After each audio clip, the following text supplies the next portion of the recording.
doblando calles y enderezando esquinas. Y ahora, doblando calles y enderezando esquinas.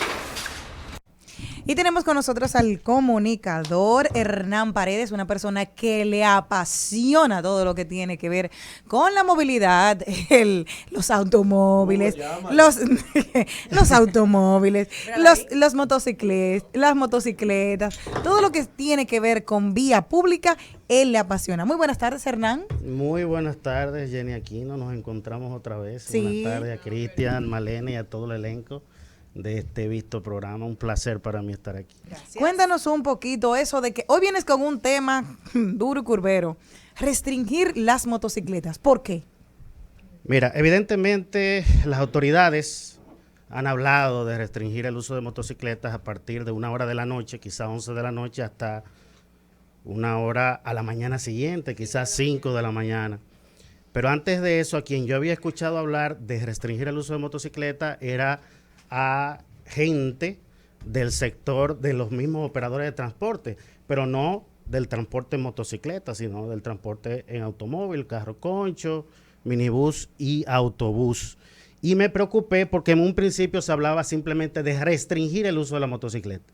¿Por qué me preocupé? Porque este es un país con una configuración socioeconómica donde mucha gente, ese es el medio de transporte que tiene, incluso para poder salir de su casa y acceder al transporte público normal, corriente, tiene que usar primero una motocicleta, porque en los sectores donde vive no hay acceso para tú darle otra alternativa. Recuerden que los teleféricos se están construyendo, por ejemplo, para barrios en la zona norte de la ciudad, porque no tenían ese acceso y alternativas más seguras de desplazarse.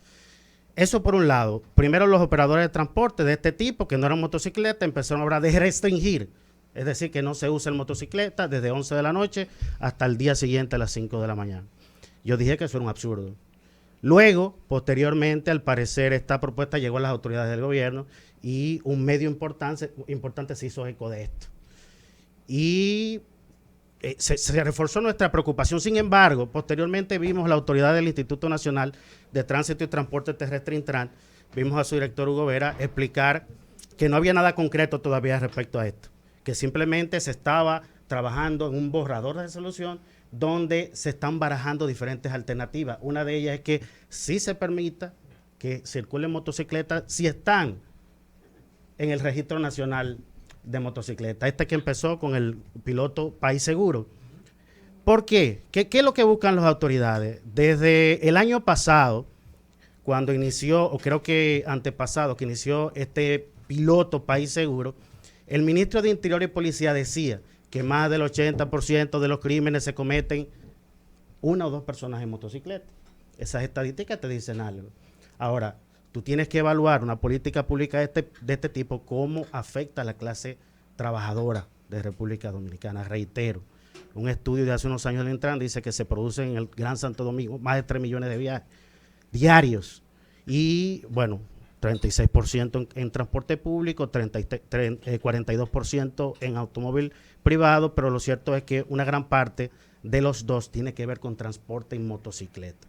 Pero reitero, la autoridad del Intran dice que solo están barajando alternativas para reducir la delincuencia en República Dominicana. Ahora, yo les pregunto a ustedes, si pudiéramos hacer una hipótesis ridícula, eliminamos todas las motocicletas de República Dominicana, ¿seguirían habiendo delitos?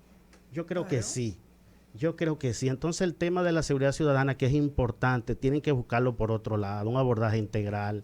El tema de que la policía, por ejemplo, mi hermano y mi amigo José Laluz tuvo una propuesta de seguridad perimetral, que no es más que tú controlar cuadrantes, tú divides las urbes en cuadrantes y tú controlas lo que está pasando en cada cuadrante. De hecho, recientemente la policía anunció patrullaje por cuadrante. Yo no lo he visto mucho, pero lo anunció y esta misma filosofía. Ahora, vamos a hablar un poco, porque si tú vas a restringir la motocicleta, ¿verdad? Vamos a hablar un poco del universo de motocicletas. Nosotros tenemos un parque vehicular en República Dominicana de casi 5 millones de vehículos. Más de la mitad son motocicletas.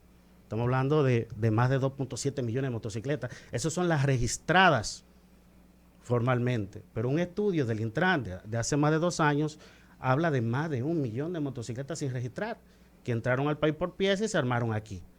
Tenemos la capacidad de controlar el movimiento de más de 3 millones de motocicletas, cuando ni en lo básico podemos hacerlo. O sea, vaya a cualquier intersección de la capital y los motocicletas se están yendo en rojo, delante de los agentes de tránsito. No podemos controlar lo básico y nos vamos a meter en temas más complejos que van a afectar también la movilidad de millones de personas en la República Dominicana.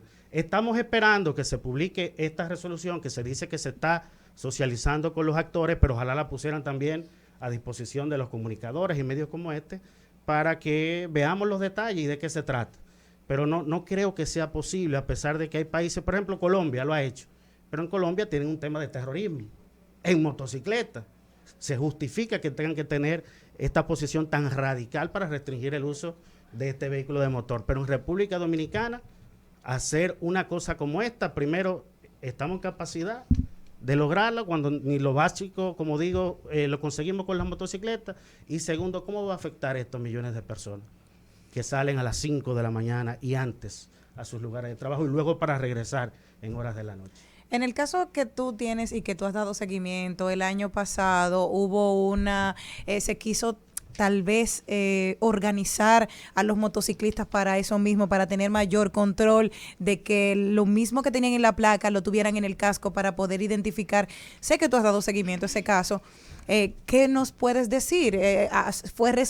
¿Tuvo algún resultado positivo esta parte de identificar? ¿O cuántos por ciento o a cuántos quedaron sin identificar? ¿Tienes algún dato de eso? No sé cómo se está haciendo ahora el Registro Nacional de Motocicletas, pero antes de la llegada de Hugo Veras al Intran, eso tenía serios cuestionamientos. ¿Por qué?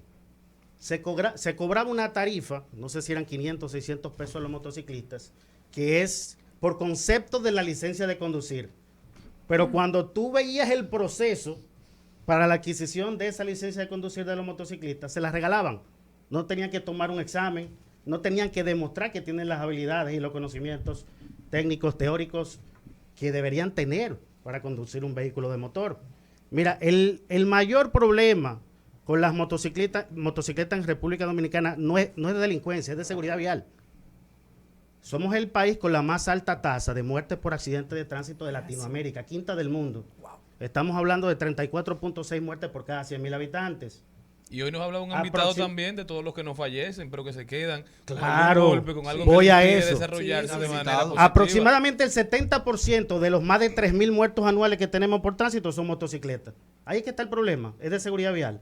Y sobre las muertes que tú estás hablando, un estudio que me parece del año 2003 determinó que solo las muertes tienen un costo para la economía dominicana de un 2.21%. Sí, él lo dijo el experto seguro también. Producto Interno Bruto, solo las muertes. Si tú le metes los heridos y los daños materiales, probablemente nos metemos un 5% del Producto Interno Bruto. Es una cosa insostenible para un país como la República Dominicana. Por tanto, reitero, el problema con la motocicleta, el mayor problema que tenemos con la motocicleta es de seguridad vial. Una cosa, Hernán, ¿hay algún planteamiento, hay alguna recomendación que ya ustedes los expertos, o tal vez por lo que estamos pasando o lo que han pasado otros países y han corregido, puedan darle de recomendaciones a nuestro gobierno? Claro, sí, mira, respecto, el 85% de las muertes por tránsito son motocicletas y peatones. Esos son los dos usuarios de mayor riesgo en República Dominicana. Y se elaboraron estrategias específicas para abordar este tema. Tanto se elaboró hace 3 años un plan estratégico nacional de peatones y un plan estratégico nacional de motocicletas. Ambos planes, después vino la pandemia del COVID, todo se detuvo en este país, como ustedes saben, luego vinieron unas elecciones, un cambio de gobierno, y la primera gestión del Intran no le hizo caso a esos 2 planes. Pero esos 2 planes están ahí, y nuestro amigo Gobera los conoce. Sería retomarlo. ¿Qué hacen estos 2 planes? Estos 2 planes atacan la problemática en 5 ejes fundamentales. Los 3 ejes que te producen los accidentes de tránsito, que son, los 3 factores, que son factor humano, factor vehículo y factor vía. Y entonces 2 ejes más, uno tiene que ver con enforcement, que es que las leyes y las normas tengan dientes, que si usted infringe una norma de tránsito, tenga una sanción. Claro. ¿Por qué se están yendo en rojo los motociclistas hasta en la capital, que tú deberías tener un mejor control. Yo veo que hay agentes y le pasan como que no, con sin respeto. Leopoldo Navarro, frente al Palacio de la Policía. Yo hago esa ruta todos los días. Motociclistas delivery en vía contraria. No, eso es una locura. Frente al Palacio de la Policía. Ese es como el mejor ejemplo de lo que está pasando en este país, la jungla que tenemos en la calle. Y el último eje de estos dos planes tienen que ver con estudios científicos, que todo lo que se haga se pruebe que verdaderamente o se evalúe que verdaderamente está funcionando. Esos planes están ahí, se elaboraron con expertos locales e internacionales, simplemente es que el Intran los retome. Y de hecho el mismo Hugo, yo le he hecho esa recomendación. Ahora sabemos que es una cartera bastante importante, un reto bastante importante, pero creemos que él tiene los conocimientos para hacer lo que se tiene que hacer. Un talón de Aquiles que siempre se ha tenido en el tema transporte desde que se creó el Intran es la asignación de recursos presupuestarios. Nada de lo que dice la ley número 63-17 de movilidad, transporte terrestre, tránsito y seguridad vial se puede hacer sin dinero. Yo hablaba con Dari Terrero el otro día, que Saludo para Daris, el director de comunicación del Intran. Yo le hacía esa pregunta: ¿le asignaron para este año el presupuesto suficiente para hacer todo lo que tienen que hacer? bueno, Las prioridades, como digo siempre con mi amiga Jenny, en otro espacio, las prioridades de un gobierno se ven en el presupuesto general del Estado. Lo demás son intenciones. Los demás son intenciones. ¿Es verdaderamente la seguridad vial una prioridad en el presupuesto general del Estado? Lo dudo. Hay distorsiones muy grandes que hay. Por ejemplo, no sé si ustedes sabían, la ley 63-17 establece que lo que se recaude por multa, un 25% tiene que ir al Intran para temas de seguridad vial y un 75% se lo debería quedar la Procuraduría, pero también para acciones de seguridad vial. Actualmente, o hasta donde yo tengo entendido, hasta hace poco, el 100% de eso se queda Procuraduría y lo invierte en cárceles. oh Dios mío. Se ha convertido en una fuente. Se supone, el ideal es que tú recaudes en infracciones para tú implementar políticas de seguridad vial ¿Y que educación? en algún momento, en un mundo ideal, la gente no comete infracciones. Por lo tanto, esa fuente de recaudación tiene que caerse. Pero si tú lo usas para cárceles, eso se está convirtiendo en una fuente de recaudación, de impuestos, que lo que tú estás buscando es aumentarla cada año. Es una aberración en nuestro sistema. Y está en una ley que dice que no debería ser así. Que no debería ser así. Mi recomendación a las autoridades, esto es algo con que el presidente Luis Abinader puede casarse con la gloria de un día para otro. Que eso que se recaude multas se destine a lo que tiene que destinarse, que es seguridad vial. Así es. Señora, aquí necesitamos radares. Los DGC no pueden estar haciendo. Y educación vial. Y educación vial. Desde las escuelas. Desde las colegio. escuelas. Se creó una Escuela Nacional de Educación Vial en el Intran en el año 2017. Pero pregúntense si se le han asignado los recursos presupuestarios para hacer el trabajo. Y también se elaboraron unos programas educativos hace más de 2 años para incluir la educación vial de manera transversal en el currículum del sistema educativo. Eso está ahí. Y hay que integrarlo a las escuelas y a los colegios, no solamente porque los niños quieran, porque los jovencitos quieren, porque ¿qué sueña más un jovencito de 16, 14, 15 años que empezar a aprender a manejar? Sino porque es una clase que además de que le va a gustar, le va a servir para la vida, porque muchos jóvenes que en su casa no hay un vehículo, entonces no aprenden a manejar y llegan a los 20, 25 años y el no saber manejar se convierte incluso en una barrera para conseguir empleo incluso. Entonces al final beneficia en tantas formas que no hacerlo rayen lo ridículo. Totalmente, totalmente. Un país con las condiciones de seguridad vial como la nuestra debería invertir en ese tipo de educación, pero no solo la preuniversitaria. Deberíamos ver el tema de seguridad vial en la universidad, deberíamos verlo también en nuestros entornos laborales. Aquí, por ejemplo, se aprobó un reglamento de planes laborales de seguridad vial, que empresas de cierto tamaño tienen que elaborar una estrategia de seguridad vial para sus empleados. Bueno, de hecho, en los Estados Unidos le dan la parte de aprendizaje y educación vial de una manera gratuita a los estudiantes que están ya en término, en tercero y cuarto de bachillerato. Lo digo así porque todavía yo no me sé el sistema nuevo, sino el de mi época. Porque ahora se dice yo no sé qué cosa. No, yo no me sé eso así. Tercero y cuarto de bachillerato. ¿Qué pasa? Aquí hay mucha gente en nuestro país, que conozco mucha gente, amiga, cercana, que se compran carro y nunca en su vida han ido a coger ni siquiera una hora de clase de manejo. Entonces, esa gente tú la sacas para la calle a hacer locura, a cometer infracciones, a jugar con su vida y con la de la otra gente. Eso es verdad, pero te puedo asegurar que a partir del año 2017, cuando se aprueba esta ley 63-17, se elaboraron también más de 22 reglamentos que tienen que ver con todo. Escuelas de conductores, que tienen que ver con examen psicofísico, que cuando usted va a sacar una licencia, lo evalúan hasta psicológicamente, no solo la visión como se hacía antes. Todas esas herramientas, toda esa institucionalidad se construyó. Es voluntad y recursos. Como decía un asesor que yo conocí del PNUD, las leyes y los reglamentos no se hacen realidad rezando. Ni para que tengan un libro. Ni para que tengan un libro. Entonces también, si tú quieres que la DGC fiscalice, como tiene que fiscalizar, tiene que tener recursos humanos, financieros y tecnológicos. Sobre todo tecnológicos, porque ahorita estaba diciendo, hay mucho del trabajo de la DGC que pueden hacer los aparatos hoy en día. Para eso están los sistemas inteligentes de transporte, radares que te pongan multa por velocidad o porque tú no llevas el cinturón, para que la DGC se concentre en otra cosa. Pero ¿qué es lo que estamos viendo en este país? La DGC sustituyendo a los aparatos, a los semáforos.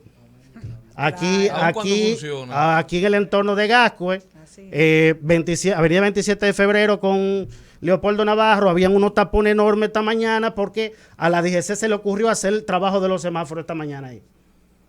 En vez de eficientizar, lo que hacen es que... Claro, hay un centro de control del Distrito Nacional que está ahí en la 27 entre Churchill y Lincoln. Lo que hay que hacer es meterle recursos, porque hasta hace poco tenía ese centro de control, hasta hace 2 años tenía presencia en 200 intersecciones y eso se deterioró en los últimos 2 años. Ahora yo escuché que Hugo retomó, el director del Intra, este tema, y a eso que hay que apostarle es al uso de la tecnología para la gestión de la movilidad de seguridad vial. Porque DGC no puede sola o de una manera artesanal hacer ese trabajo. Y quiero, antes que tú finalices, por lo menos, porque uno le echa siempre pocas flores, que hay que felicitar porque tenemos muchos agentes del DGCET muy educados. Así es. Que a mí particularmente cuando me han parado de una manera muy educada y de verdad que hay que decir las cosas positivas. Así es, ellos están haciendo su trabajo. Yo he visto en 2 ocasiones frente a mis ojos que lo atropellan haciendo su trabajo, desaprensivos. O sea que simplemente resaltamos mucho lo negativo de la DGC, pero yo he visto agentes de tránsito, por ejemplo, rescatando un gato o cruzando un anciano y haciendo su trabajo. La mayoría hace su trabajo. Ahora, muy educadas. Hay que dotarle también de herramientas de capacitación a la DGC, que tengan protocolo de abordamiento al ciudadano y un sinnúmero de otras herramientas que se puede con capacitación. Así es. Hernán Paredes con nosotros. Hernán, muchísimas gracias por acompañarnos. De verdad que es un momento interesante tu participación. Este espacio siempre está abierto para ti. Sabes que esta es tu casa. Gracias. Cuéntame cómo puede la gente continuar esta conversación contigo.